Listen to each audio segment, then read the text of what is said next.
A practice squad receiver played quarterback, Max Kellerman. Was it unfair to make the Broncos play like this? Absolutely not. Absolutely not. Stephen A. has brought this up all the time, right, over the last several months. Who didn't want the bubble? Who resisted it? If players are saying, no, we don't want to go into a bubble, we're going to exercise personal responsibility, then these are the risks you take. If everyone was on the IR, right, and they were just missing a lot of players because of that, would they have to play the game? Or if you don't want to play the game, forfeit the game. That's fine. You can forfeit the game. That's your right. But that's going to be an L. If you your only chance to try to win that game, they don't need to reschedule it, nothing like that, is play and win or take your loss. Hold that L. That's how it goes. Right? I mean, this is, Stephen A., this is not that complicated. I know it sounds harsh, but you want to get through the season? Yes or no? We're playing football in the middle of a highly contagious and tricky, disease, a pandemic. So these are the risks you take. And by the way, did someone break protocol in the quarterback room, right? On the Broncos? So hold on a second. It comes down to personal responsibility. If you're the players, you don't exercise any or enough, and then there's a COVID outbreak, you're missing players. The other team should have to forfeit, should have to postpone. No. You play the game, take your lumps, move on. The only way you postpone, Stephen A., is if there's a threat of contagion. If the medical experts say you can't play this game because we're going to transmit the disease, fine, I get it. Postpone. Other than that, you play the game and be, come what may.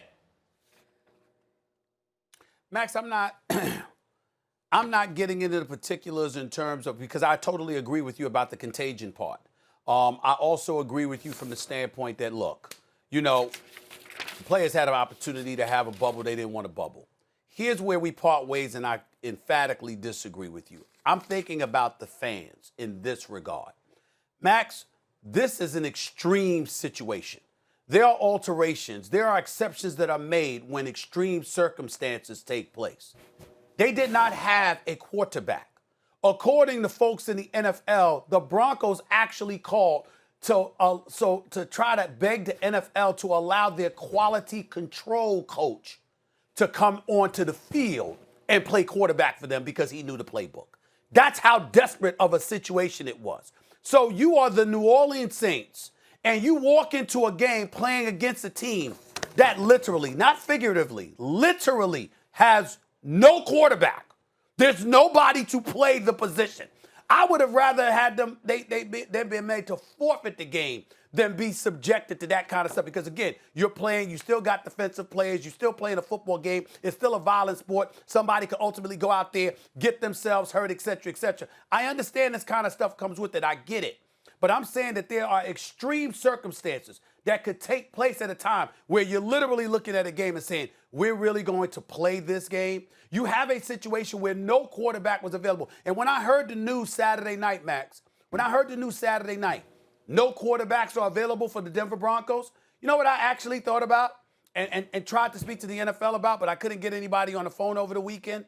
I actually think that it's gotten to a point where the NFL should halt the season for 2 weeks so everybody could get their ducks in a row, everybody could get their act together, and then come back after that 2-week hiatus and have a bubble kind of atmosphere in their respective cities. Now you're talking. And just enforce it for the last month to 6 weeks. That's how bad it was Saturday. You can't, to me, you're cheating the fans, even though there weren't any in attendance. They're watching on TV. When you tell a football team to show up without a damn quarterback, that's extreme. I didn't anticipate that happening. Stephen A., I think that's a good, if they come back in a bubble, then I agree with you. Because now they've had enough time. You brought this up last week. There's enough time. Okay, you guys didn't have to bubble up and be away from your families for that amount of time. But for a shorter time frame, they did it in the NBA. They did it in Major League Baseball in the playoffs. I'm with that. I support that idea if they come back in a bubble. Otherwise, no, because it's just going to get worse. It's not getting better. It's getting worse. So what's 2 weeks going to do? There are going to be more outbreaks. So I love your idea of a 2-week hiatus followed by a bubble and finish the season that way if you can get the players to agree. But as far as this game went, you talk about they had to play without a quarterback. Why would that be? Why did they have to play without a quarterback? Could it be because the quarterbacks weren't wearing masks and socially distancing? Because that seems to be the reason, for which they apologized, right? So hold on. Now, we know it's a pandemic. We know it's contagious. We know the best way to fight it is socially distanced. Wear a mask. Mask is probably number one, according to the data, right? So they let it slip. Then they didn't have a quarterback. What should happen after that? One of two options. Forfeit the game, take the L, or play the game, you risk the injury, and you take the L. They opted to play the game. But either way, the other team should not be punished for their lack of, which I kept hearing before the season, personal responsibility. They didn't take it, they lose. The bubble idea, Stephen A., I'm on board. 2 weeks in a bubble, I'm on board. I'm certainly not an advocate of those who followed protocol and were ready to play suffering. I get that part. All I'm saying is that there are millions of fans that are watching. We actually do matter too, okay? Even though we're not in attendance, we're watching on our television sets. And if you're living in the city of Denver or you're anywhere in the nation and you're a Denver Broncos fan and you don't have a quarterback, to me, you're not qualified to play the game, period. You should.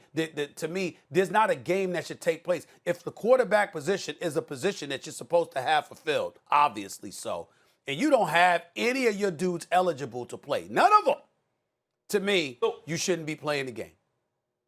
So what's the difference? Tell me what the difference is between what happened to the Broncos. Quarterbacks don't wear a mask. They wind up with COVID. They don't have quarterbacks to field, right? And let's say a team where the quarterbacks were riding a motorcycle or something like that, and there was an accident and they all got hurt. They're on the IR. What's the difference? We know that there is a physical danger and that you need to take certain steps to protect yourself and others, and they didn't, and as a result, they weren't available to play. If they had an accident from careless behavior and weren't available to play, we wouldn't talk about postponing the game. They'd have to play without a quarterback, and that's what happened. Thanks for watching ESPN on YouTube. For live streaming, sports, and premium content, subscribe to ESPN+.